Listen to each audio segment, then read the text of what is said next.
Hello students, how are you? I hope you will fine.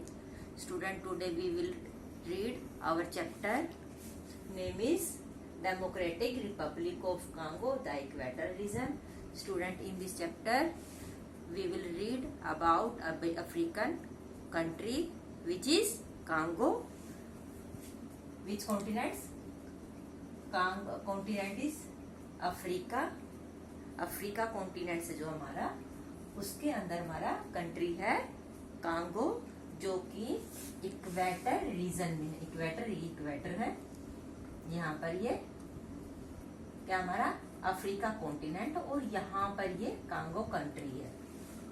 तो हम इस जो इक्वेटर रीजन है, ये इक्वेटर रीजन है, तो ये इस पे जो कंट्री हमारी ये कौन सी है? कांगो, जो इक्वेटर रीजन में है. तो स्टूडेंट हम इस कंट्री के बारे में पढ़ेंगे, वहाँ के क्लाइमेट के बारे में, वहाँ की वेजिटेशंस के बारे में, वहाँ की रिवर माउंटेन यानी कि उसके जो लैंड फॉर्म है हम वो पढ़ेंगे उसके बारे में. तो स्टूडेंट्स आप इसके साथ साथ जब हम ये चैप्टर रीड करते हैं तो आप उस कंट्री का प्रोजेक्ट जरूर बनाइए. जैसे कि कॉन्टिनेंट्स, इस कॉन्टिनेंट साइड कॉन्टिनेंट्स लिखिए, पहले कॉन्टिनेंट्स फिर अफ्रीका लिखिए, फिर कंट्री कांगो, कैपिटल किंशासा. तो ऐसे इसके बारे में रिवर, मान लो रिवर आ गई, रिवर कौन सी है? कांगो, जो वहां की क्या मेन रिवर है, मेन रिवर है जो कहाँ की? कांगो की वो है. तो ऐसे ही जो कांगो रिवर है वो कांगो कंट्री की लाइफ लाइन है, क्योंकि वहां पर जो फिशिंग है, जो दूसरे जो ऑक्यूपेशन है वो उसी से ही रिलेट है. तो स्टूडेंट आज हम पढ़ेंगे अपना ये chapter Democratic Republic of Congo, the equatorial region. Students हमने अपना कांगो, ये हमारा चैप्टर है,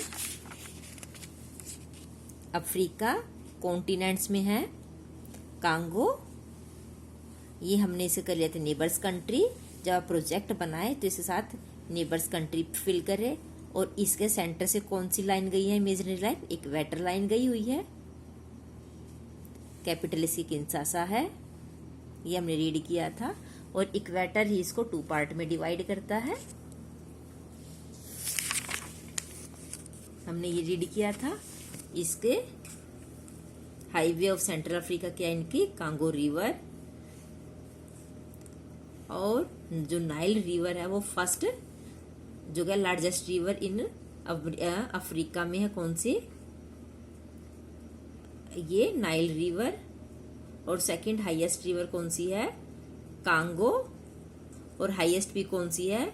माउंट मार्ग्रेटा हाईएस्ट पीक है, जो रिवेंजोरी माउंटेन्स की में है, जो नॉर्थ ईस्ट में है. और यहाँ की लेक कौन सी है? Tanganyika, lake Albert, lake Edward and lake Kivu. आपको ये प्रोजेक्ट बनाने साथ साथ इस कंट्री के बारे में आपकी इसकी लोकेशंस पता चल गई है. और इसके अंदर से कौन सी इमेजिनरी लाइन गई है? कौन सी? द इक्वेटर, वो लाइन गई है इसके अंदर से. अब हम कर लेते इसके क्लाइमेट. क्लाइमेट बच्चों यहाँ की सर्दी है, गर्मी है, क्या है और क्यों है, ऐसी क्यों है climate? Being in the equator region equator होती है जो इसके बीच से जो लाइन गई है, इमेजिनरी लाइन है, उसको इक्वेटर है. तो रीजन मतलब दोनों पार्ट में है. इक्वेटर रीजन में पड़ता है ना, ये कौन सा? कांगो. इक्वेटर रीजन हो गए, बीच में इक्वेटर, तो इसके आसपास का एरिया क्या बोलेंगे? इक्वेटर रीजन, जो कि कांगो को 2 पार्ट में डिवाइड करता है, the northern hemisphere and the southern hemisphere.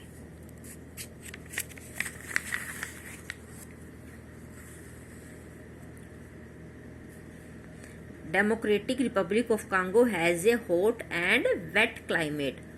Hot गर्म भी है और वेट गीला भी है climate. Temperature remain high throughout the year. वहाँ का जो टेम्परेचर वो हाई होता है, मतलब वहाँ पर गर्मी ज़्यादा पड़ती है। Humidity is also uncomfortable high. Humidity होती है जो यहाँ पर सितंबर जुलाई अगस्त के महीने में ह्यूमिडिटी होती है ना, तो वो वहाँ पर हाई होती है, कब पूरा साल होती है ऐसी, और जो अनकम्फर्टेबल होती है, बहुत असहनीय होती है, जो सहन नहीं होती, इतनी हाई लेवल की ह्यूमिडिटी होती है। The length of the day and the night is almost equal. जो वहाँ की डे और नाइट दोनों की जो लेंथ है वो इक्वल है, यानी कि वहाँ दिन भी इतना ही बड़ा है और रात भी इतनी बड़ी है। In the morning the weather is pleasant. सुबह तो मॉर्निंग में जो वेदर होता है बहुत अच्छा होता है। मैंने बताया था वेदर होता है एक दिन का, और क्लाइमेट हो जो सालों साल चेंज नहीं होता। In the morning the weather is pleasant and the sun shine brightly. और जो सन है वो कैसा, खूब तेज चमकता है। बाय नून मतलब दोपहर में, बाय नून दोपहर में, by the temperature became very high. और दोपहर होते होते वहाँ तक क्या जो टेम्परेचर बहुत हाई हो जाता है, क्योंकि सूरज तेज चमकता है, सनशाइन ब्राइटली एंड अनकम्फर्टेबल और अनबियरेबल जो असहनीय, इतनी गर्मी हो जाती है, कितनी गर्मी हो जाती है, बहुत ज़्यादा, जो सहना, अनबियरेबल जो सहन ना हो। बाय अराउंड 3 PM यानी कि 3 बजे के आसपास, 3 बजे the sky is covered with dark cloud. 3 बजे क्या होता है, जो स्काई है वो क्या होता है, डार्क क्लाउड, काले बादलों से घिर जाती है, भर जाता है। एंड बाय 4 o'clock और 4 बजे देर इज हैवी रेनफॉल। और 4 बजे खूब मतलब 4 o'clock हैवी रेनफॉल होती है, तेज बारिश होती है। This type of rainfall is known as 4 o'clock rain. जो इस तरह की बारिश होती है उसको क्या बोलते हैं, 4 o'clock रेन। 4 o'clock रेन यानी कि 4 बजे तो बारिश आनी ही आनी है। Evening and night get cool. Evening and night cool again. और जो इवनिंग और शाम और रात होती है वो ठंडी होती है। एंड आर क्वाइट कंफर्टेबल, और कंफर्टेबल होती है। स्टूडेंट आपने ये अभी पढ़ा है, तो इसमें एक बात नोट करने की है कि जो वहाँ पर बारिश होती है रोज 4 बजे होती है। मॉर्निंग भी अच्छी होती है, मॉर्निंग के टाइम जो उनका वेदर होता है वो अच्छा होता है, लेकिन उसके साथ साथ सनशाइन ब्राइटली करता है, मतलब ब्राइटली शाइन करता है, मतलब खूब तेज चमकता है। फिर उसके बाद दोपहर होते होते दोपहर तक बहुत हाई टेम्परेचर हो जाता, जो कि सहन नहीं होता। और 3 बजे फिर बादल आ जाते हैं, मतलब क्या होता है, covered with dark cloud. Sky is covered with dark cloud, काले बादलों से घिर जाता है, कितने, 3 बजे। और 4 बजे वहां पर हैवी रेनफॉल होती है, खूब तेज बारिश होती है। Evening and night get cool again. और इवनिंग और नाइट वो कूल होती है। एंड आर क्वाइट कंफर्टेबल, और आरामदायक होती है। मतलब ये है कि वहाँ का जो टेम्परेचर है वो दिन के टाइम हाई होता है, दिन के समय हाई होता है, डे टाइम में हाई होता है। और उसके बाद फिर रेनफॉल होती है, 4 o'clock रेनफॉल होती है। The democratic Republic of Congo has the highest frequency of thunder storm in the world. अब वहाँ पर कांगो में सबसे ज़्यादा क्या आते हैं, थंडर तूफान, जो तूफान होते हैं, जो तूफान वाली आंधियाँ होती है वो बहुत ज़्यादा आती है। The annual rainfall can total about 200 millimetre.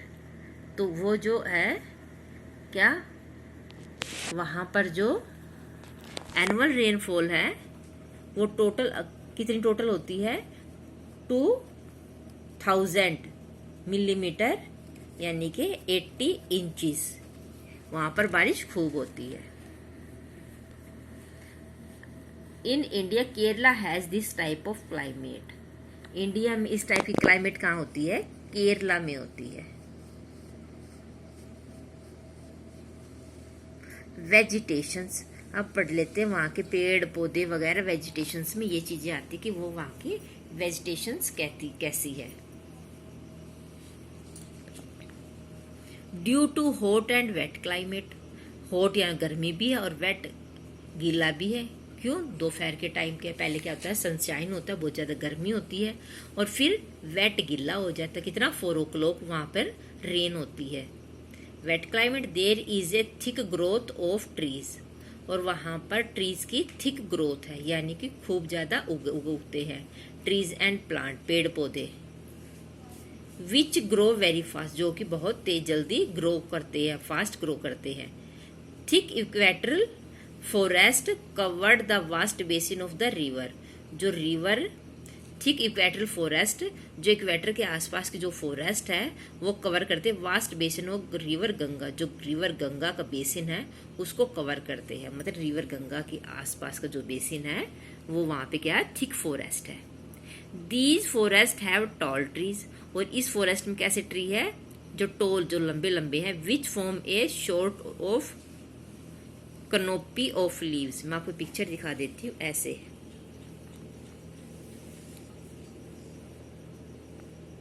जो नीचे से तो कम है, नीचे से इनके लीव्स कम है बट ऊपर से ज्यादा है। अब ये देखो घने जंगल है ना, फॉरेस्ट है यहाँ पर। स्टूडेंट मैं आपको बता देती हूँ, इस जगह के जो फॉरेस्ट है वो इतने ज़्यादा थिक होते हैं कि वहाँ पर सनलाइट नहीं आती। जो सन की लाइट होती है वो हमारी लैंड एरिया तक नहीं पहुँच पाती। क्यों? पहले तो थिक फॉरेस्ट हो गए, फॉरेस्ट है, फिर नीचे से जो क्या बोलते हैं, जो क्लिम्बर होते हैं, जो झाड़ियाँ वगैरह होती है, जो बेल वगैरह होती है, वो पेड़ों के साथ आपस में ऐसी उलझी हुई होती है कि जो सन की लाइट है वो वहां तक नहीं जा पाती। हम पढ़ते इसके बारे में। These forests have tall tree which form a sort of canopy of leaves at the top, जो टॉप से क्या है, canopy, sort of canopy. The forest is so dense that even sunlight cannot pass through the canopy. जो canopy जो ऊपर वाली है ना हिस्सा, ये वाला, तो ये इतने घने होते हैं, इतने ज्यादा होते हैं, डेनिस होता है, डेनिस से होता है बहुत अधिक मात्रा में, काफी बहुत अधिक। The forest is so dense that even sunlight can not pass through the canopy, मतलब एक कनोपी है, इनके अंदर से जो फॉरेस्ट है इतने घने होते हैं कि क्या सनलाइट भी कैन नॉट पास, वो पास नहीं होती। They are dark and dim evening during the day, और दिन के समय भी ये जंगल इतने अंधेरे वाले होते हैं, इतनी कम अंदर सनलाइट जा पाती है।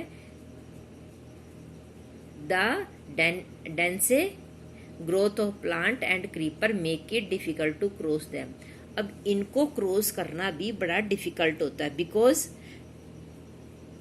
यहाँ पर जो प्लांट की जो ग्रोथ है वो बहुत ज्यादा है, और डेनिस से ग्रोथ ऑफ प्लांट, पौधों की बहुत अधिक ग्रोथ है, यहाँ पर बहुत अधिक मात्रा में यहाँ पे उगे हुए होते हैं ना, और इनको क्रॉस करना, और ऊपर से क्या क्लिम्बर, जो बेल वगैरह होती है ना, जो क्लिम्बर्स होती है वो बहुत अधिक होती है, तो इनको क्रॉस करना भी डिफिकल्ट होता है।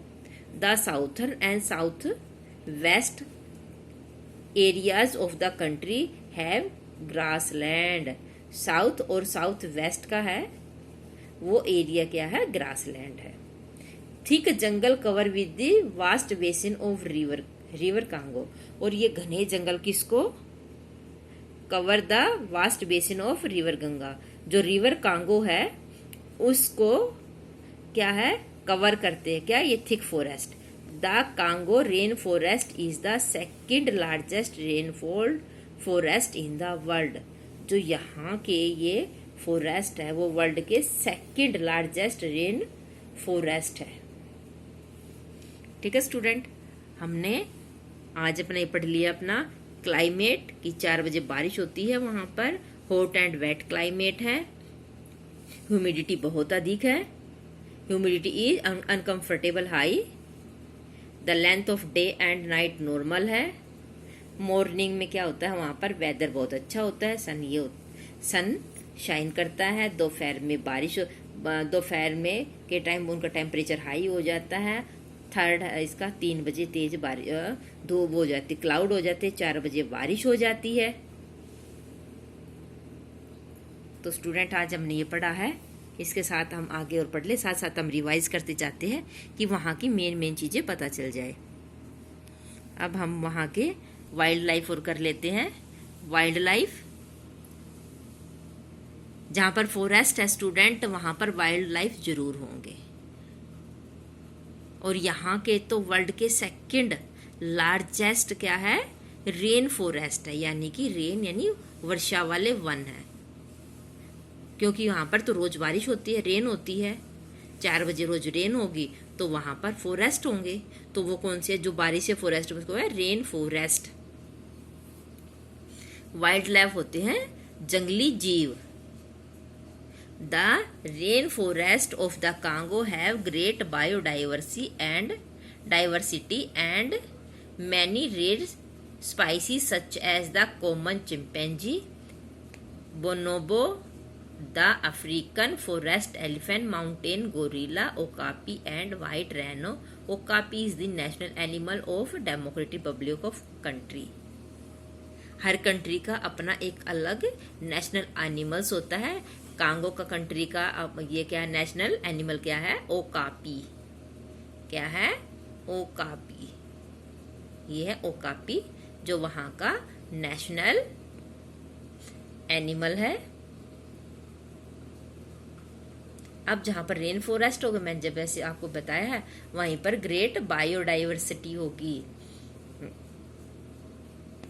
बायोडाइवर्सिटी मतलब कि अनेकता, डाइवर्सिटी अनेकता, बायो मतलब अलग अलग के जीव, विभिन्न प्रकार के जीव जंतु मिलेंगे वहां पर। Many rare species, many rare species होते हैं बच्चों कि जो वहां के जो जंगलों में पाए जाते हैं स्पाइसीज, वो जैसे कॉमन चिंपैंजी, बोनोबो, अफ्रीकन एलिफेंट, ये सब वहां पर पाए जाते हैं। कहां पर, रेन फॉरेस्ट में। ओकापी, इसको सबको अंडरलाइन करो, okapi is the national animal of the democratic Republic of Congo.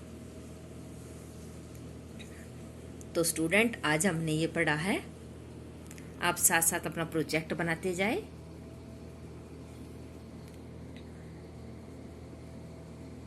बाकी हम कल पढ़ेंगे, आज इतना ही आप अच्छे से रीड करें।